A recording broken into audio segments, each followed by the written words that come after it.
Good damn morning, Americans. Jericho Green here with you once again. Make sure you get your green gear 25% off. Promo code Jericho1, all caps, and the number 1. Shout out to everybody who sent me websites or people they know to hook up cheap tickets to Hawaii for the family. I appreciate that, but I think I got enough information. Been gone for a couple days. Tuesday, I went shooting out on the Bureau of, basically public lands, the Bureau of Land Management with my boy DJ. It should not be legal for somebody to have that much fun, but fortunately in California, it still is. And then yesterday, I carpooled with my fucking buddy Albert. Hey Albert, fuck you. But I'm back now. And I just got a couple questions. Question number 1. Where the fuck is Loco Cortez? Your motherfucks. Her womb is so loaded. She got my fucking baby, man. Where's that dummy, huh? Where's her photo shoot? Remember, was it last year, the year before, something like that?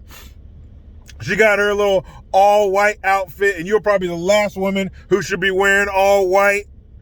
But she's out there in her outfit, expensive one at that, with her hands on the fence, gazing painfully at the poor little children in the cages. You can see her fake-ass crocodile tears. Where are you now? Because it's still going on. When there's something that's so bad taking place, you just go down there and draw attention to it once, you protest it once, and that's it? It's still happening, so where is your photo shoot? Where is your photo shoot? Where is your border spread part 2? Oh, you're not down there. Why? The very same things are happening. The kids are in the same conditions. Maybe even a little worse this time. Oh, Trump's not there. I get it. So it's not what's being done, it's who's doing it. I understand, because you didn't say shit when Obama was doing it.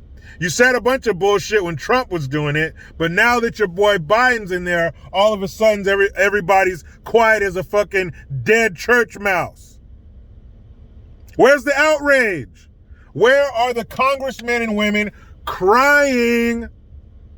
That's right, crying. Who was it? Elijah Cummings? You know, the same guy who oversaw the fucking third world conditions in Baltimore? Look like, we call Baltimore, we should call it Baltadesh from now on, because it looks like Bangladesh. That's one of those places where you see the old guy in the beard who says for 20 cents a day, you can help little so-and-so not starve to death. So the same people who are presiding over places like that, who were crying, and I don't mean whining, I mean water coming out of their ocular stems. Whether they were real tears or not, I think we know the answer. But I haven't seen anybody crying lately for the poor kids at the border. We have children in cages. Well, now they're still in cages and they're wrapped in foil. Where are they? They're nowhere because they don't give a shit. It's not what's happening, it's who's doing it. So, Loco Cortez, as soon as you finish your fruit roll-ups and Capri Suns and you're done coloring on the floor of your office, please go back down to the border and have another photo shoot to draw attention to the horrible conditions that these poor little children are living in. Speaking of, you thought the border was in crisis now? You thought those hordes of people coming to bum rush our border was a problem now? You think those poor kids coming up here seeking asylum with their parents is bad now? People, buckle in. It's about to get worse. How, Jericho? I'll tell you. Biden is perverted, and all of his senile wisdom has appointed Kamala, the Ugandan nightmare, the politician who went horizontal so her career could go vertical, is now in charge of the border crisis. Oh, shit. It's about to get horrible. She is in full control of the border situation. People, when I say from time to time that California and the entire West Coast is a petri dish and they're testing this shit out on us before it comes to a town near you, I'm not playing. What state did Kamala Harris start her political career in? California, right here. What city did she preside over that is a cesspool now? Needles and shit, California, San Francisco. She was the district attorney there. And if you were colored, if you were a POC, you were 19 times more likely to go to jail and some bullshit under her than anybody else. She is now in charge of the border to our entire country from the southern end. You think it's going to get better or worse? You know what you're going to hear? A lot of a lot of awkward laughs and bullshit policies. But like I said, all of this could have been avoided. There was already something in place. It's like having a leak. It's been plugged, but you pull the plug out and stick your finger in it, and now there's water squirting in your face, and you're wondering, how can we stop the leak? It was already stopped. It's called the Remain in Mexico policy, where they were supposed to do exactly that. So our facilities and our resources aren't overrun like they are now. What did Biden do day one? Got rid of the Remain in Mexico policy. Look at this shit. I mean, they're all coming through Mexico to get here, so Mexico should probably help us stop it. And really, the only people who should be seeking asylum in America are Mexicans. The El Salvadorians, the Hondurans, the Guatemalans, you should all be seeking asylum in Mexico or another country, because you seek it in the first country you come to. We are not the first country that they come to. So already, if you make it here, your asylum claim is bullshit. Because this is not where you should be making your claim. Why do I know that, but they don't give a shit? So Kamala Harris is now in charge of our southern border. Now what's going to happen? We know exactly what's going to happen. So,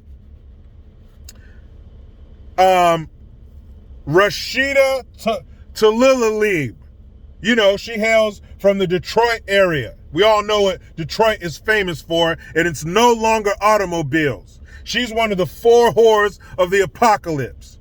It's Tlaib, Omar, Ayanna Presley, and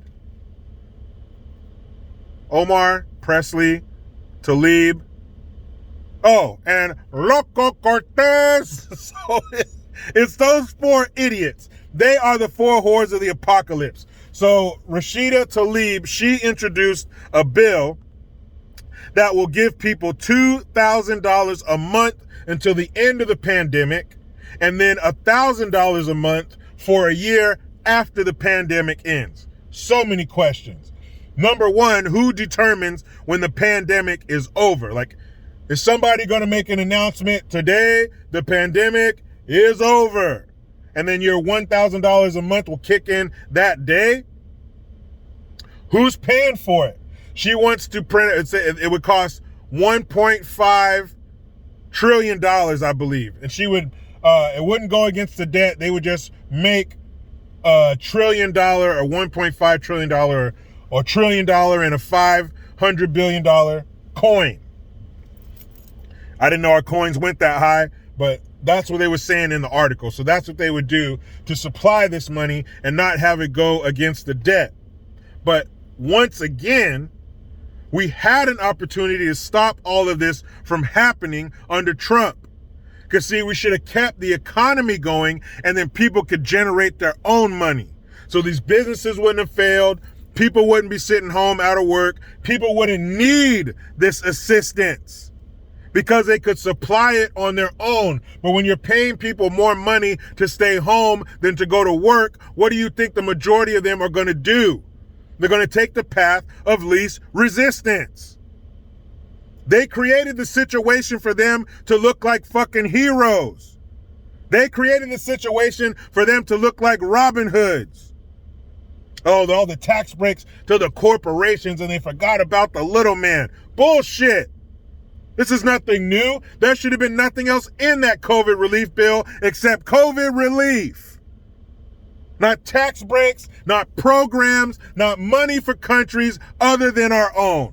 The only thing that should have been in the COVID relief bill was COVID relief for the citizens. That entire bill should have fit on a Post-it. Because if it's about us, that's a very short list. Us. So why in the fuck is there all this money going to other things and other people that don't need or deserve it? So don't come to me talking about you're going to bat for the little man with the $2,000 a month and $1,000 for a year after it's over, when we should have never been in this fucking situation.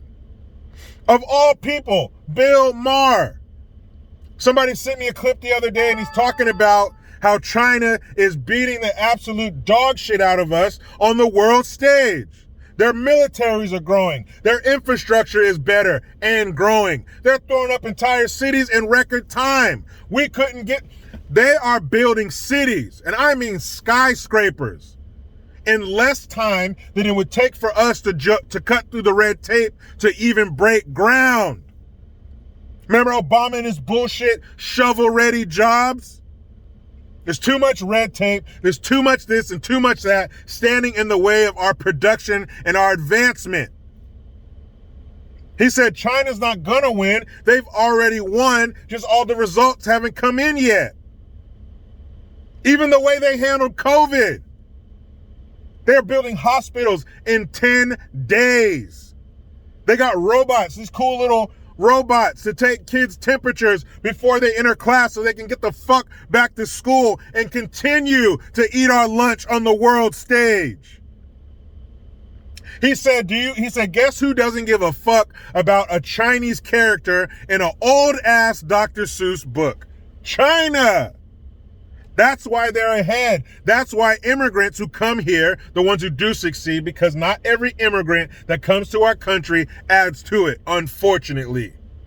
But the success stories are the ones who don't give a shit about all this PC nonsense and garbage and poison for our minds, and they stay focused on the task at hand, and they're successful in a generation. That's why China is whooping our ass. Their navies are growing. Their militaries in general are growing. Their money is becoming more valuable. And here we sit. He showed a picture of their airports. It looked like a damn spaceship. Then it showed a picture of ours. It looked like an antique. And it's only going to get worse under our fucking grandpa in chief, who is kissing China's sweet and sour ass. How are we supposed to win and get ahead when those in charge that we put there are against us? Because the only way you're going to destroy something as powerful as America, and I don't just mean our military, I mean our ideals, our beliefs, and our way of life, is from the inside. No outside source can defeat us unless we let them in. It's not even Trojan horse. The Trojans fooled them. At least they fooled them. And then jumped out, surprise, we're inside of your kingdom. We're not even surprised. We're kicking the door down and letting them in. It's like a skit Richard Pryor did. And he said he got these Doberman pinchers he spent a bunch of money on. And they're supposed to be these badass attack dogs. And they turned out to be big teddy bears. Oh, come on in. Come over here. No, the jewelry's right here. No. The good stuff's over here. All right, come on. There's some cash over here. Come here, burglar. Come here. We got all the TVs in here. That's what's happening to us. That's what our leaders are doing. They are letting China in the house and pointing out all the most valuable shit to take first. while giving us scraps and peanuts that we shouldn't even need. Open the economy back up. I'll make my own fucking money. But that's not what they want. They want to swaddle us. They want to make us comfortable, rock us to sleep. Oh, come here, little taxpayer. You hungry? Come here. Here you go. Huh? There you go. Oh, they're latched. They're latched on. There you go, taxpayer. There you go. Suck on that big, veiny, engorged federal tit. We'll take care of you.